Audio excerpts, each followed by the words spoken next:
We'll move on to Prime Minister's questions. John Slinger. Question number one, please, Mr. Speaker. Prime Minister. Thank you, Mr. Speaker. Today's spring statement will showcase a government going further and faster on the economy. Green-lighting the Lower Thames crossing, investing £2 million, 18,000 affordable homes for working families, 60,000 young people being trained, the next generation of construction workers, and fixing millions of potholes. We're undoing a decade of stagnation, delivering jobs and opportunities for working people and securing Britain's future. Mr. Speaker, tomorrow I'll meet President Macron in Paris to discuss further our efforts to secure a lasting peace in Ukraine. And may I welcome the delegation from Bring Back Kids initiative to the gallery. The abduction of Ukrainian children is grotesque. And the UK will play our full part to bring them home. It's a stark reminder that any peace settlement must see Russia held accountable for their deplorable actions. Mr. Speaker, this morning I had meetings with ministerial colleagues and others. In addition to my duties in this House, I shall have further such meetings later today. John Slinger. Thank you, Mr. Speaker. Under this Labour government, NHS waiting lists are down 5 months in a row. Yeah. And the Hospital of St Cross in my constituency of Rugby is playing its part. But many of my constituents remain concerned about the long waits in A&E that they're experiencing, that we inherited from the Conservatives, especially those who have to travel to the General Hospital in Coventry. So will the Prime Minister set out how our plan for change to bring the NHS back into the heart of government will help us to support the front line, deliver better emergency care closer to the community that our constituents have long called for? Mr. Speaker, our plan for change already cut NHS waiting lists by almost 200,000. That's 5 months in a row during the winter months. The local trust waiting lists in his area are down 93%, and he's doing a great job for his community. We've already delivered 2 million extra appointments that we promised because of the record investment in the budget. The party opposite can't have it both ways. If they welcome NHS investment, they can't criticise raising the money to pay for it. Leader of the Opposition, Kemi Badenoch. Mr. Speaker, in 30 minutes, we will hear the Chancellor's emergency budget. Even the Home Secretary's husband calls it an emergency budget, as she scrambles to fix the mess she made last October. But first, let's turn to another government minister who is making a mess of her brief, the Education Secretary. Why did Labour MPs vote against banning phones in schools last week? Prime Minister. Because it's completely unnecessary. I've got teenage children. Almost every school bans phones in school. They do it already. We need to concentrate on what's really important here, which is getting to the content that children shouldn't be accessing. That's where I would genuinely like to work across the House, because I think there's a huge amount of work to do.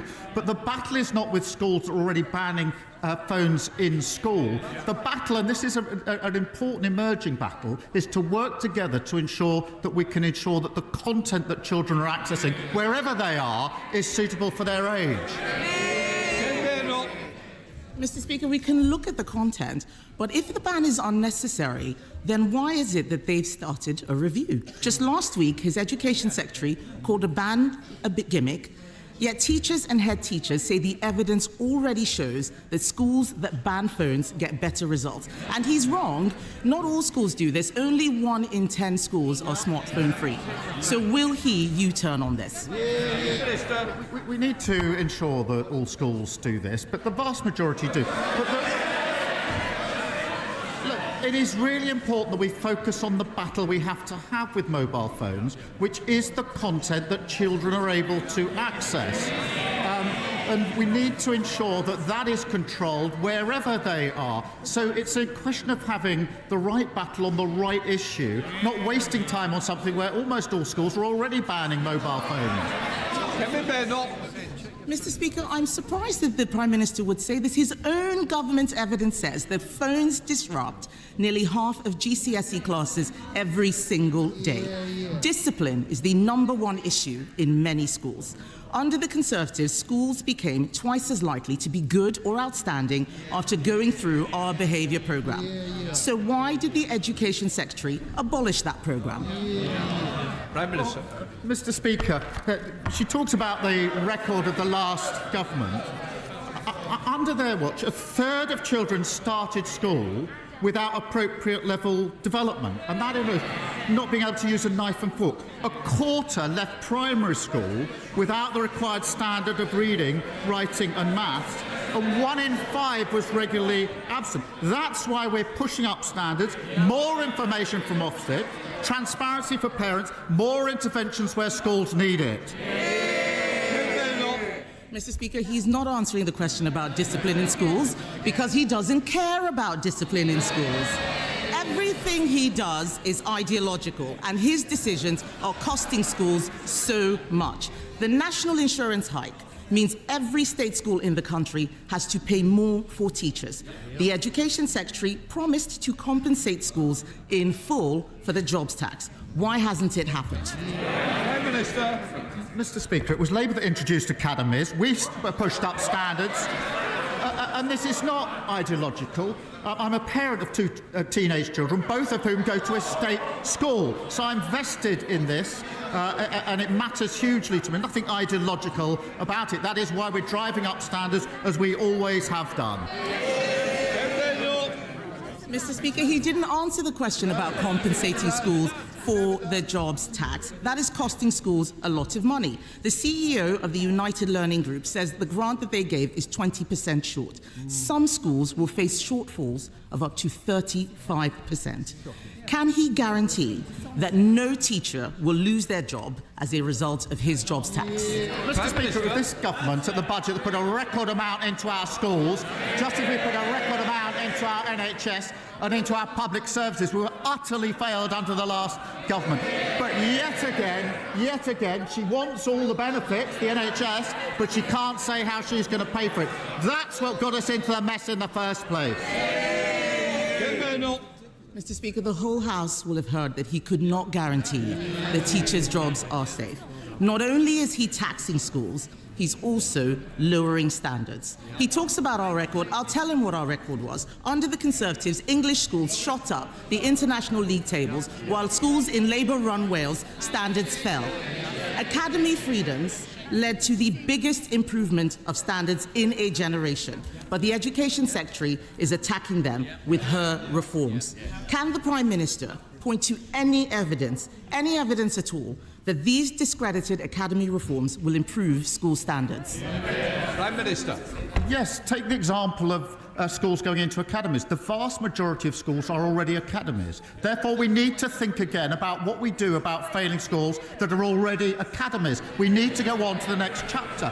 And they never take the big decisions, and that's why we ended up their record. Open borders, which she was the cheerleader for, a crashed economy, mortgages through the roof, the NHS on its knees, hollowed out armed forces, and what have we got already under this government? 2 million extra NHS appointments, 750 breakfast clubs, including one in her constituency, record numbers of people being returned who shouldn't be here, and fully funded increase in defence spending. That's the difference a Labour government makes.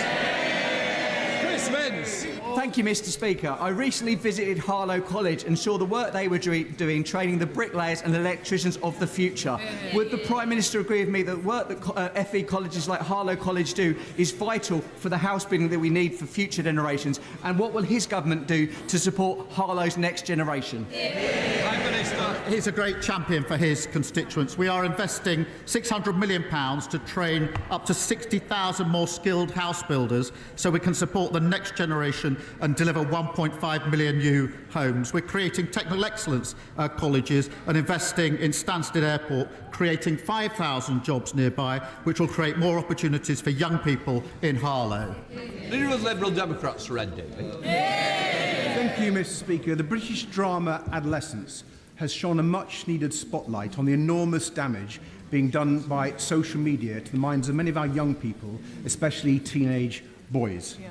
we've argued social media giants should be much more toughly regulated and pay more tax so we can defend our young people from this harm.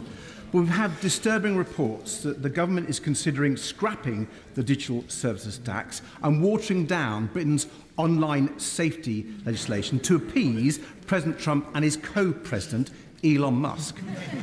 So will the Prime Minister today categorically rule out both of these things and make it clear that he will guarantee that British laws on tax and social media will be written in this House and not the White House? Well, yes, of course, as he well knows. On the point he makes about online safety, it is important. There are new measures coming in the next few months which are very important under the Act, and we need to see whether we can go further on this issue, because there are concerns as to whether they go far enough. But will the laws be made in this place? Of course they will. Shred David. Well, I'm grateful for the Prime Minister's reply on the social media laws, but he didn't answer the point on the digital services tax, and we will come back to that. But moving on, Mr. Speaker, after President Trump's national security advisor accidentally added a journalist to a group chat that was discussing military action in Yemen, and given, I think, all the concerns that we share about President Trump's relationship with Vladimir Putin and J.D. Vance's insulting disdain for Britain and our armed forces, will the Prime Minister make it clear that he will order an urgent review into the security of the intelligence that we share with the United States? Mr. Speaker, we work with the United States on a daily basis, and I think the honourable gentleman would like to think of himself as sort of reasonable, and when he's not jumping in Windermere, quite serious. But unpicking our relations with the US on defence and security is neither responsible nor serious. So, judges. Thank you, Mr. Speaker. Medina from Lyminge in my constituency is registered blind, and she recently told me how she had been failed by the broken social security system left behind by the Conservatives. She faced great difficulties in getting support from access to work, which is essential across my Ashford constituency, and was not helped to find paid employment. It is so important that disabled people who want to work are supported to do so. What is the Prime Minister's message to Medina and others like her who have been abandoned and shut out of employment for far too long? Every person should have the right to work, and we will always protect the most severely disabled and those with lifelong health conditions. For Medina and the 200,000 others like her who can work and want to work, we need to support them. And that's why we're investing £1 billion in personalised tailoring employment programmes and introducing the right to try work guarantee. The party opposite presided over a failed system that didn't help them and then blamed them. We will never do that. Stephen Flynn. Mr. Speaker, those who know me well know that I don't talk of this often, but for half of my adult life, I was physically disabled. Indeed, when I first walked through the doors of this here chamber, I did so with a crutch in my right arm to support my body weight. I know how it feels. Right now in Scotland, some 55% of children living in poverty have a member of their household who is a disabled person. So can the Prime Minister explain to me, actually no, can the Prime Minister explain to those children how the Labour Party making mum and dad poorer will lift them out of poverty? Well, I'm grateful to him for sharing his personal experience on this and his right to do so. My family has had living with disability for many years as well, so I do understand the human element of this. We do need to give support to those that need it. We do need to help those who want to work into work, and we need to be clear that those who can work should work. In England, we inherited a failed system that couldn't be defended. But it's also failing in Scotland. 84,000 young Scots, he focuses on young people, that's 15% of young Scots not in employment, education or training. That is terrible. Almost 300,000 Scots economically inactive due to temporary or long-term illness. Now, what we're doing is taking the steps to help people into work, £1 billion of employment support. They have record funding under the government, under the budget. What are they going to do to help the young Scots who have been failed by their government? Andrew Ranger. Thank you, Mr. Speaker. The Wrexham and Flintshire Investment Zone is one of the flagship examples of how when this government talks about kick-starting economic growth, it means it. This £160 million plan will breathe new life into the local economy, create 6,000 good local jobs, meaning that for young people in Wrexham, they will be able to find more opportunities on their doorstep. Will the Prime Minister join with me in welcoming this important development for North Wales and the potential it unlocks? Yeah. Well, it is really important that we unleash the economic potential of North Wales, including kick-starting the investment zone, backed by major businesses, Mr. Speaker, like Airbus and JCB, to leverage £1 billion of private investment, investing £975 million to benefit aerospace workers at Broughton, where I met the fantastic young workers there, and securing £1 billion investment in Shotton Mill, securing 300 jobs on Deeside. And we put a record amount of money into the Welsh Government at the budget, a budget decision which was opposed by Plaid. Sir Julian Lewis. Question number 3, Mr. Speaker. Prime Minister. The Right Honourable Member asks about shale gas. There are very real economic and environmental consequences to fracking, and communities have clearly said no. Sir Julian. I'm sorry, but that answer had nothing to do with my question, which was to ask why the government are ordering the permanent sealing of Britain's only 2 shale gas wells. The government is perfectly entitled on environmental grounds to not exploit such wells in normal conditions. But does he not recognise that in a desperate situation such as an international conflict where other sources of power were cut off from us, taking a decision now to concrete these things over so that a future government could not use them is an extremely irresponsible and reckless...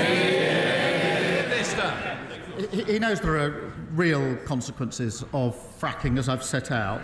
But what we need to do to secure our independence and lower bills for the next generation of jobs is move at speed to renewable energy. And that's why I'm pleased there's record investment coming into renewable energy so that tyrants like Putin can't put his boot on our throat. Now, if the party opposite don't want to support that investment, they should say so. Kim Leadbeater. Thank you, Mr. Speaker. Would the Prime Minister join me in thanking colleagues from across the House and the excellent clerks and staff who have spent the last few months working on the Assisted Dying Bill Committee? And would he agree with me that if the law is to change on assisted dying, it's extremely important that it is implemented as soon as it is safe and practicable to do so? Can I congratulate all colleagues working on this bill and taking part in the debate? It is an important issue on which there are different views across the House and within parties. The bill is a matter for the House, but it is the government's role to ensure every piece of legislation that passes through Parliament is effective and workable. So we'll continue to work with my honourable friend as the bill sponsor to do that. In the same way, Mr. Speaker, we would for every private member's bill which passes second reading, and if Parliament chooses to pass this bill, the government will implement it in a way that is safe and practicable. Bradley Thomas. Thank you, Mr. Speaker. Acorns Children's Hospice provides compassionate care to very young cancer patients and their families across Bromsgrove and the villages, yet it faces a staggering £416,000 increase in national insurance contributions as a result of choices made by this government. With no exemption for hospices and no uplift in non-capital funding, this means that the charity will have to draw from charitable donations made by the public, and this will affect frontline services. This is not right. Will the Prime Minister take this opportunity to right this wrong and exempt hospices from this tax? we are investing £100 million for adult and children's hospices to improve facilities, equipment and accommodation, as well as £26 million in funding through the Children's Hospice Grant. But their cries and moaning would have a lot more value if they started their questions with an apology for crashing the economy in the first place. Jacob Collier. Thank you, Mr. Speaker. Roads in Burton, Uttoxeter and across Staffordshire are littered with potholes. Local people are forking out thousands because of the Conservatives' neglect and incompetence. And that's despite this Labour government giving Tory Staffordshire County Council £39 million to get the job done. Does the Prime Minister agree with me that the people of Staffordshire deserve better than roads with more dimples than a Staffordshire oatcake? Prime Minister. Look, he's right. Potholes are a real nuisance. And if you're using your car for work or your van and you hit a pothole, you're looking at a bill of several £100, which is unbudgeted for so many working families. That's why we're handing the West Midlands Combined Authority an additional £8.6 million to help repair their roads, part of a record £1.6 billion invested across the country. On top of that, Mr. Speaker, every council must now publish how many potholes they've filled so we can show that we're making progress and that we're delivering something that didn't happen under the last government. John Cooper. Mr. Speaker, thank you. When he was Director of Public Prosecutions, the Right Honourable Gentleman would not, I think, have sat comfortably in the cabinet of Prime Minister Cameron. But incredibly, in Scotland, we have a situation where the head of prosecutions there, the Lord Advocate, does sit in cabinet. This has been thrown into sharp focus lately with a police probe into the finances of the SNP. It's further being thrown into sharp focus because ultimately, although not personally involved, the Lord Advocate does ultimately sit at the head of the investigation into the former First Minister, Nicola Sturgeon. She faced potential criminal charges. This situation has been created by the SNP. They will not fix it. Does it sit with this House to amend this situation?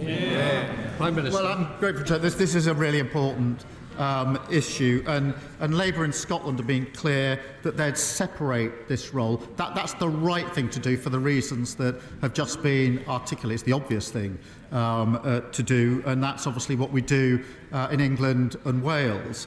Now, there have been calls for a review on this since 2021, but the SNP has not acted fast on those reviews. They really do need to bring forward proposals now to deal with the problems been sitting there for a very, very long time.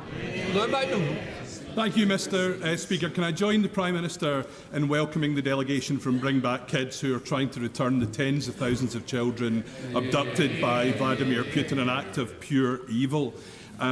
The Prime Minister will be aware that they've been working with the Yale University Humanitarian Lab, who were tracking thousands of those children inside Russia until recently. I say until recently because they've had their long-term funding removed. Will we consider using our existing contributions to the Partnership Fund for a Resilient Ukraine to restore that important work that they're doing, and in doing so restore the hope that those children can be returned to their anguished families? Well, I'm grateful to him for emphasising this again. Russia's abduction of Ukrainian children is sickening, and I think across the House we would all agree on that. A peace settlement in Ukraine must see Russia held to account and the children reunited with their families. And in specific reference to his question, the UK is playing our full part in international efforts, including funding the Bring Kids Back initiative through the Partnership Fund for a Resilient Ukraine. And I want to reassure the whole House we'll do everything we can to see these children returned and reintegrated as safely and as quickly as is possible. Madeira Wilson. Thank you very much, Mr. Speaker. The 7-year-old adoptive daughter of my constituent Sarah suffered immense trauma in her early years. Thanks to support from the Adoption and Special Guardianship Support Fund, she's been able to access much-needed therapy that's helped her progress. But she and thousands of others don't know if they'll be able to get more help, because in just 5 days, that fund ends and ministers have repeatedly refused to confirm whether it will continue. So can the Prime Minister give a cast-iron guarantee to vulnerable children, adoptive parents and kinship carers that he won't cut this fund, and so that, in Sarah's words, she can give her daughter the absolute best second chance in life she deserves? We will set out details just as soon as we can on the basis of the principles that I set out earlier. The scheme overall, in terms of welfare, is not defendable on terms, but it must be a scheme that supports those that need it, and the details will be set out. Thank you very much, Mr. Speaker. While our nation was being engulfed last year by racist riots in Slough, Christians, Hindus, Jews, Sikhs, people of faith and no faith openly declared that if anybody tried to attack a mosque in our town, we'd stand in solidarity with our local Muslim community to protect it. However, since then, many have become more fearful with a rise in Islamophobic attacks, including this month at a mosque in Aberdeen. So can my right honourable friend, the Prime Minister, confirm to the country what steps is the government taking to tackle such hate crime and promote community cohesion so that those seeking to divide our British society are not allowed to succeed? Well, I thank him for his question. He does great work to bring our communities together, especially in Slough. Look, any form of racial or religious-based hatred is abhorrent and has no place in society. We have set aside over £50 million to protect faith communities and freedom of worship. That's the right thing to do. It's a shame that we have to do it. And our £15 million Community Recovery Fund has been supporting communities affected by the disorder last summer. Again, the right thing to do, but it's a shame that we have to do it. Sir Roger Gale. Speaker, Mr. Speaker, the problems faced by Heathrow earlier in the week have highlighted again the fact that since the closure of Manston Airport in Kent, South East lacks a major diversion facility. Now, one diversion facility would not, of course, have compensated for the closure of Heathrow, a major hub airport. But would the Prime Minister agree that with the reopening of Manston planned for October 2028, there will be a significant contribution to resilience of aviation in the South East? Well, look, he's right to raise the concern about the situation in Heathrow. I think everybody is very concerned by what happened last week. There are clearly questions that need to be answered on a number of fronts in relation to what happened, and an investigation is ongoing. But I'm not going to announce particular parts of our policy and strategy here at this stage. Irene Campbell. Thank you, Mr. Speaker. In my constituency of North Ayrshire and Arran, the SNP ferry fiasco is having a devastating social and economic impact on our Drawson and the Isle of Arran. As well as building a Calmac ferry that doesn't fit into the existing harbour, the Fraser of Allender Institute estimates that the disrupted ferries cost the Isle of Arran £170,000 of lost revenue per day. Does the Prime Minister agree with me that the SNP government needs to find a rapid solution to swiftly address this serious situation?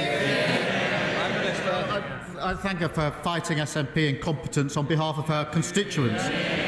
Yet again, the SNP are failing island communities. Hospital appointments are being missed and livelihoods destroyed. And Scotland has a proud history of shipbuilding and engineering. The SNP should be supporting Scottish workers and focusing on delivering for our communities. Vicky Slade. Thank you, Mr. Speaker. Camper Magna in my constituency is proposed as a site for a new energy from waste incinerator, which will burn 260,000 tonnes of waste a year, more than the whole of Dorset's use. And I'm concerned that as we reduce our levels of waste with the brilliant new plans to recycle more, we're going to end up having to feed the monster. The area already has 95% of the capacity. So does the Prime Minister agree with me that we shouldn't allow new plants where we already have sufficient capacity, or where carbon capture is not going to be included? Yeah. I hope she'll forgive me. The details of the particular incinerator she speaks of, I don't know the details. I'm not across that. But I will make sure that she gets an answer to her question in written form as soon as possible. Chris MacDonald. Thank you, Mr. Speaker. Can I commend my right honourable friend for his leadership on Ukraine, showing that the UK is once again at the forefront of protecting democratic freedoms? Does he agree with me that as our defence spending increases, we need to support our supply chain companies to increase their capability, creating good jobs and apprenticeships in places like Stockton North and across the country? And will he meet with me and our Teesside Defence and Innovation Cluster that I've established, which is helping to create that new defence capability for the UK? Prime Minister. Well, Mr. Speaker, this is a once-in-a-generation moment for security of our country and our continent.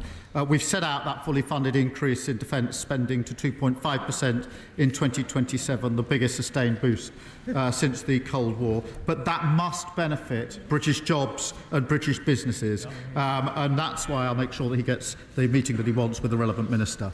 Jerome Mayo. In October last year, the Chancellor delivered a massive tax, borrow and spend budget.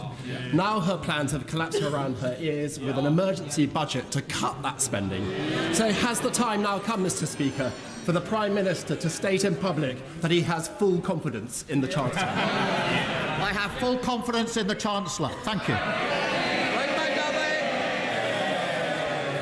Thank you very much, Mr. Speaker.